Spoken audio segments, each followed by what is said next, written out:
Rašković, poštovane predstavnice Centra za stručno obrazovanje Dabović i Jovanović, poštovani konzuli Republike Albanije, Doći, Republike Kosova Ismaili, poštovani poslanici, predstavnici institucija, roditelji, učenici i uvažene kolege. Večeras imam čast i zadovoljstvo da vam poželim dobrodošlicu na jedan poseban dan za nas. Večeras obilježavamo naš veliki jubilej, 60 godina od osnivanja naše škole. Danas imamo priliku da se okupimo i da proslavimo našu školu, naše zajedništvo i sve ono što smo postigli zajedničkim snagama.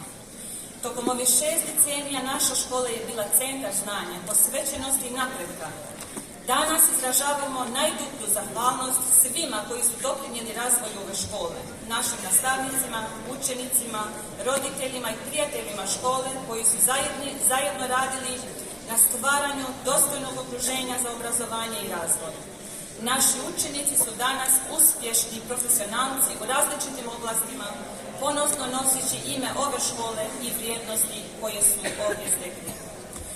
Ova školska godina je bila posebna po akademskim uspjesima, učešću u raznim aktivnostima unutar i van škole, kao i razvoju duha saradnje koji je našu školu učinio boljim mjestom za učenje i odrastanje.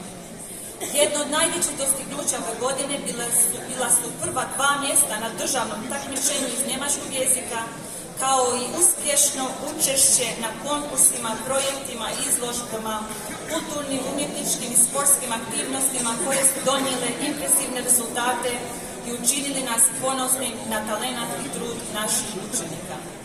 Među uspješnim projektima koji su realizovani u školi izdvajamo Science Rocks u okviru manifestacije Dani nauke i inovacija kada smo otvorili vrata svim zainteresovanim posjetiocima.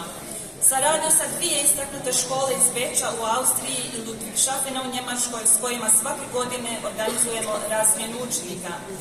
Osvajanje prestižnih DSD-1 i DSD-2 diploma za više od 10 učenika što im omogućava studiranje na njemačkom govornom području.